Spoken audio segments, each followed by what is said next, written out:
Hi, my name's Rachel. I'm an animal communicator and I run an online community on Skool called With Animals in Mind. Now, I want to talk to you a little bit about why I created this community and why I strongly believe there's a need for more ethical animal communication spaces online.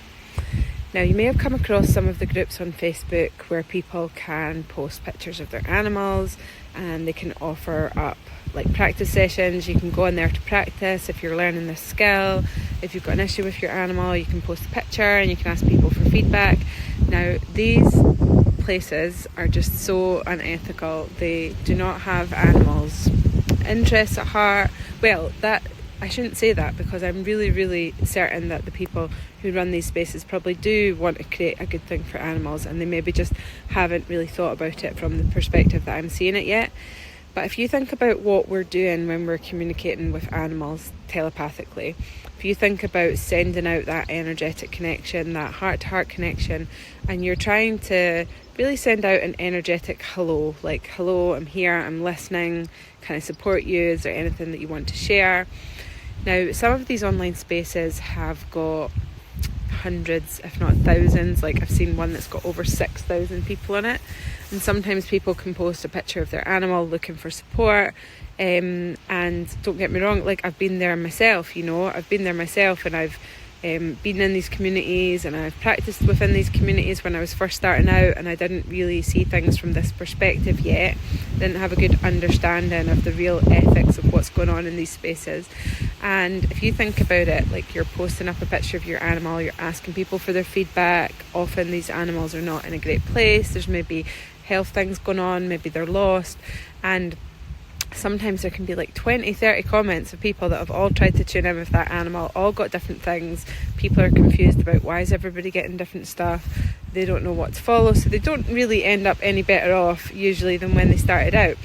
And you think about what's going on for that animal in that situation. They could have like 10, 20, 30 people all sending out that energetic hello, all tuning in with that animal's energy at a time where they've got other stuff going on and they're just trying to do the best that they can in the situation that they find themselves.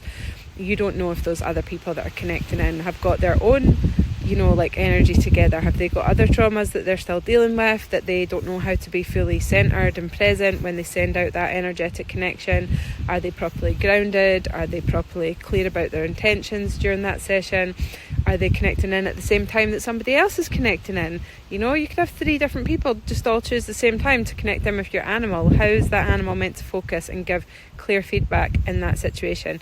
And it's really something which is a massive bugbear of mine, and I don't mean it in like a negative way. I mean it to try and educate people that if you're part of these online communities, if you've seen them, if you're learning out practicing animal communication, please do not post your photos in these sorts of groups for open communication where anybody and their uncle can just come along and connect in with your animal's energy. It is not supportive of the animal. It is not a good way to practice animal communication, and it is a practice that you should really be careful of. And if you're practicing and you're looking for more spaces to practice and you're in these spaces, please do not partake in these. Please try to educate other people that there is a better way to do things. We all have to start somewhere. We all have to learn.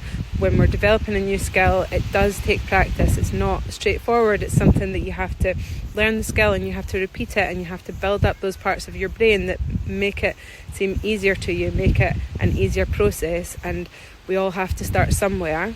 But that somewhere should not be these big mass online practice spaces. Find an animal communicator who holds ethics in high regard, who understands what they're doing, who puts focus and energy into pairing you up one-on-one with other people who are practicing, or with people who are offering up their animals for practice, so that you can get one-on-one feedback that's done at a set time, that the guardian of the animal understands when that's going on, so they know not to distract the animal, and they're really thinking about the animal and their needs in that situation.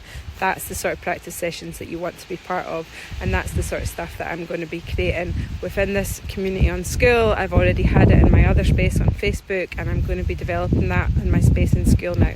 So if you're interested in learning more, then do come and join us over in the With Animals in Mind community on Skool. Thank you.